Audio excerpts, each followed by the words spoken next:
When the narcissist doesn't have an audience. Think about that for a minute. Everyone, if you like the content, please like, subscribe, and share. So the narcissist is performing. They're always performing for audiences. Sometimes it's an audience of one, sometimes an audience of two or more. But depending upon who the narcissist is surrounding themselves with at any particular moment in time, that's who they will be performing for. So let's take an example. When it was you just meeting the narcissist way back when, they were performing for you. That's what is known as the love bomb stage or the euphoric stage. See, they had their mask on super tight. It was super glued to their face, if you will. And they were trying to lure you into what possibly you would believe that they were selling. In other words, they were trying to lure you into a relationship with them. And they were claiming they were the victim, or that they were the cerebral person, or they knew so much scripture, or they were holier than thou, or they had a rough childhood, or they couldn't maintain a job, or they couldn't get a job, or they didn't have a skill set, or that they did own their own company, or they owned so many other businesses and they could give you a job, or who knows what angle they came at you with. But whatever they came at you with, they were wearing a mask and they were performing for you. Now you must remember that they weren't just performing for you. They were performing for anybody that was around you when they were with them. Example, let's say the two of you went on a lunch date the very first time, and let's say it took 2 hours, just the two of you were talking, and it appeared as if time went by so quickly because it did. Well, no one else was in the room, just the two of you on this lunch date when you were beginning to meet, when you're first meeting this person, well, except for maybe the waitress or the waiter. And what would they do? They would come over and check in on the two of you, and you were so enamored, you were being lured into the trance-like, zombie-like state, the narcissistic cycle. You didn't even know it though, but you see, the narcissist was performing for you when they were with you, and they were performing differently when the waitstaff would come around. This is how the narcissist works. Now you must remember also, the narcissist was performing when you would be home alone. Let's fast forward a little bit. Let's say that you got married to the narcissist, or you moved in with them, or maybe you lived with them, but it was just the two of you. Well, then they were not performing nearly as much because there wasn't an audience. So this is when they could take the mask off and begin to pepper you more and more with abuse. This is when they could throw a rage fit on you that nobody would see. This is when they could slam cupboards or slam doors or throw cell phones or break TVs or not clean up after themselves, which is another thing the narcissist usually doesn't do. The narcissist needs the unpaid helper, as I've shared for years. What is the unpaid helper? The unpaid helper is the person who's living with the narcissist or who is doing things for the narcissist. It could be a colleague, coworker, it could be your sibling, it could be your romantic interest, it could be your parent, it could be anybody. But when you were with the narcissist, and let's say you did marry them, or let's say you lived with them, they would leave piles of dishes in the sink for you to clean, and they would act like they weren't there, or that they were invisible and that you were supposed to do it. And then eventually what would you do? You would pick up the old Dawn soap or the liquid ivory, whatever it is these days, and you would start scrubbing dishes or rinse them up and put them in the dishwasher. And then what would happen? Well, you'd tell the narcissist, this is before you knew what narcissism was. You'd tell them, yep, dishes are all good. The clean is spick and span, not a crumb anywhere to be found. And I did a great job. And what would they say? Yawn. Did you do the laundry? Yawn. What about the leaves? Did you rake the leaves or did you cut the grass? Yawn. Well, you still didn't take the trash out. See, they're not going to give you credit for doing anything, but yet they need you to do it. They command you to do it. They will you to do it, and they push you to do it. This is when you're in the relationship, because you were in an energetic relationship. Your energy was being misdirected. It was being stolen from you. It was being zapped. And the person that you were giving all that attention and energy to, the narcissist, they weren't even performing for you when you were in the household with them, when it was just the two of you, because you were now what I call built-in supply. You were so broken down, so beaten down, and they knew it.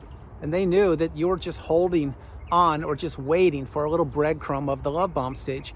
And every once in a while, they would sprinkle in a little bit of love bomb, but of course it wasn't enough to sustain that relationship because nothing could sustain it. That relationship was A, a relationship from hell, B, an unfixable relationship, but C, a toxic relationship that never quite found its way because the narcissist was trying to divide you from anything that mattered to you, which includes your health, your hobbies, your money, your time, your relationships, your purpose, your focus, your mindset, and your belief, and so many more things. So going back to the thumbnail, when the narcissist doesn't have an audience to perform for, or when there's no more audience to perform for the narcissist, or who they're performing for, I should say. Think about another one. You're at a barbecue or an event or a holiday celebration. Well, the narcissist was probably glowing. They're probably beaming with supply. Because why? Well, because all the eyes were on them. Let's say it was a holiday celebration. Say there were 10, 20, 30, 100 people there, and the narcissist was in a great mood. Why do you think they were in a great mood during that holiday celebration? But on the way to the holiday celebration, say you had to travel to some in-laws' houses a couple hours away, why do you think they weren't in such a good mood?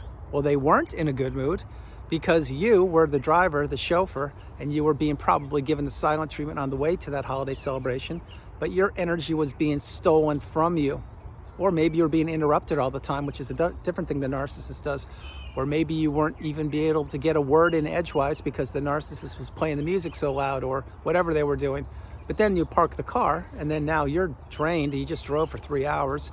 The narcissist, let's say they were giving you the silent treatment, and now you're not being treated properly. And they get out of the car, they walk 50 feet in front of you, they take their wedding ring off, although you didn't see that. And then next thing you know, they're loving life. Why would they be so happy to be celebrating or to be at a holiday celebration with, let's say, 100 people? It's because there is an audience and they get to perform, and there are new people there that they've never met before.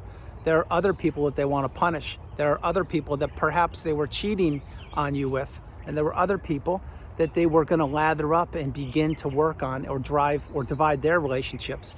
And then there were other people there that were known as new supply sources, brand new clean slates that they had never met. So this is why the narcissist is like a kid in a candy store, because they get so excited to go to these holidays or the celebrations or events when it serves or suits them, because they get to meet new people.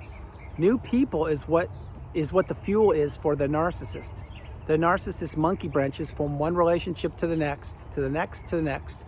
They leverage the former relationship with the current relationship, and the current relationship with the new relationship to be that hasn't even been cultivated yet. And the narcissist is loyal to nobody. They care about nobody. All they care about is themselves, and they're always performing for an audience. When that audience goes away, and this will go away, and it's gone away way more times than you may ever even think, and I'll prove it to you in a second. When the audience goes away, the narcissist is dejected.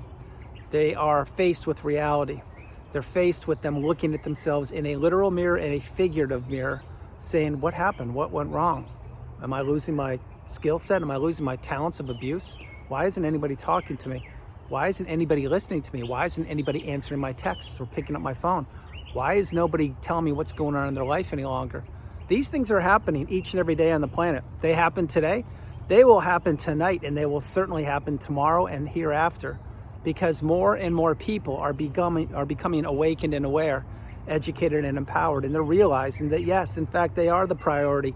They come first, second, and third, and there's no room in their life for toxicity at the hands of the narcissist you are considering or any other toxic parasite. And that's why the audiences for the narcissist, plural, audiences plural, narcissists plural, that's why they're shrinking. Not the narcissists, but the audiences, because more and more people are beginning to really understand their energy is theirs.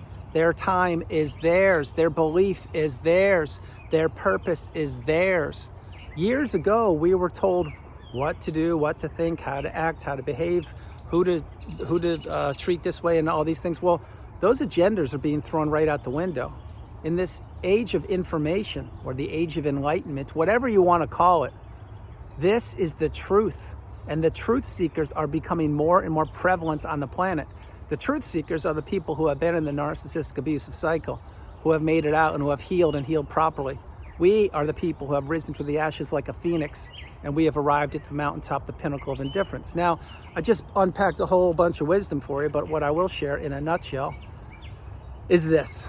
The narcissist was always performing for you in the beginning when you met them, trying to see how much you would tolerate, how much you would offer, how much you would ignore, and if you really wanted to be in that relationship. As soon as they got their dirty fangs sunken into you, it was game, set, match, advantage narcissist. Until when? That's right, until it wasn't. That's when you figured out what narcissism was. That's when you put two and two together. You cracked the code. You found the needle in the haystack, and you put two and two together. These are all against insurmountable odds, and this is all while you were still being trapped in the trauma bond and caught up in the devaluation stage. And if you were discarded, I can assure you, you were left for you know what. But you put yourself back together, or that's what you're doing. And when you realize that the narcissist was performing not only for you until they didn't have to any longer, but they were performing for everybody the whole time, and that the narcissist will change their energy, they will change their mindset, they will change their lexicon, their clothes, their hairstyle, anything about them, if they believe that a new source of supply is what is best for them. In other words, if they believe they can latch on to a new source of supply, they will drop the old source like a hot potato, and that's what happens.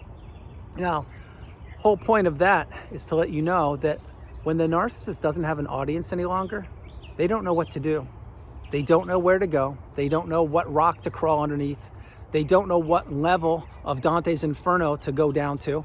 They don't know how to put themselves back together. They will experience a narcissistic injury. Now, for those of you who have been on the channel with me for almost 5 years, you realize I don't use that term that often. I've used it the last few months a little bit more because more people, and this is through all of my experience and all of my insight and all of my educational practices, more and more people are breaking the trauma bond. More and more people are seeing toxicity and identifying it much quicker than they used to in the past. I mean, generations ago. And more people are realizing that, hey, I need a boundary. Think about what a boundary is. Way back when you entered the relationship with the narcissist, you probably thought a boundary was when your neighbor had a fence between your property and theirs. There's your boundary. Well, that's not just a boundary with Mother Earth, but that was a boundary separating time or space and who cuts the grass and all those kind of things. But with human beings, you need boundaries all the time. Again, you weren't taught this in school, nor was I. Boundaries are imperative, which is why in so many videos over the years I've suggested, and I'll do it right now, you should not overshare information. You should know the people you're communicating with. You should also know that many people out there, and at the top of that list is the narcissist, they are predators. And what they want to do is they want to extract information. They want to information harvest. They want to learn about people. They want to learn about their hopes, their dreams, their aspirations, their goals, their educational level, their romantic relationships, how much money they have, how much money they earn, how much money they will receive in the future. They want to learn everything they can about these people because what they're doing, let's say that the narcissist has, hypothetically, 10 people that they're grooming. You may think, well, 10, that's a lot. Who would do that? Well, the narcissist would. And if you think 10's a high number, you need to keep watching videos. They could easily juggle 100 if they wanted to. And I can prove that again in a second. But let's say they have 10 people that they're vetting or they're grooming or they're messing with or toying or trying to get trapped in the trauma bond. What they're doing is they're learning about every one of them and they're figuring out who has what, who doesn't have what, who they can take from, who they can't, what they can take, what they can't, how much to push on this one to get what they want, if they should pull back from this one. Maybe this one will take 2 years. Maybe this one will take 2 days. Maybe this one wants to visit me right now. Maybe this one will fly me there next month. They're always juggling people. The narcissist is a clown on a unicycle in a circus of abuse, juggling multiple people, i.e. bowling pins, in that circus. And I've shared this with you last year. I'll share it again. What is a unicycle? It is a vehicle or a means of transportation for one person. Una means one.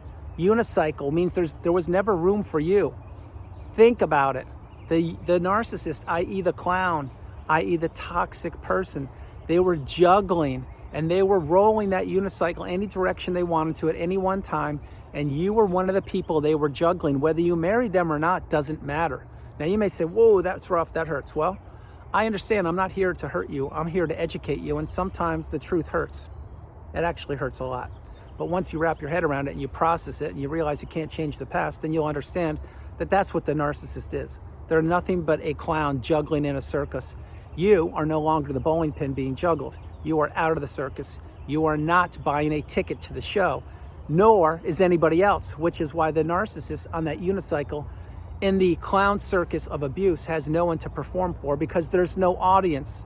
No one's paying the electricity bills. There's no spotlight on the narcissist. They're fumbling their way through life. They're dropping the bowling pins left and right. The makeup on their face is smeared. Their clown outfit is riddled with holes and with scars and marks, and everything's falling apart. That's not even counting the fact that the narcissist is still trying pathetically, really pathetically, to still juggle. They're not quitting. They're still trying to ride that unicycle, and they're thinking, oh, if I could just get one bowling pin going, I could get another one and another one. Well, what they don't get, or maybe they do, is they're becoming, yes, the aging narcissist, which is not a pretty sight to see. And the narcissists themselves, the clowns in that circus of abuse, they aren't selling tickets any longer. It used to be a sold-out show to standing room only. Now nobody's buying a ticket. People are taking different exits off the freeway to avoid that circus. They've gone no contact. They've blocked that person. They've deleted them, removed them, and all flying monkeys and people associated with them. My hope is that's what you've done. If you've done it, fantastic work. If you haven't, you really should consider doing it. If not now, when? So everyone, that's the video.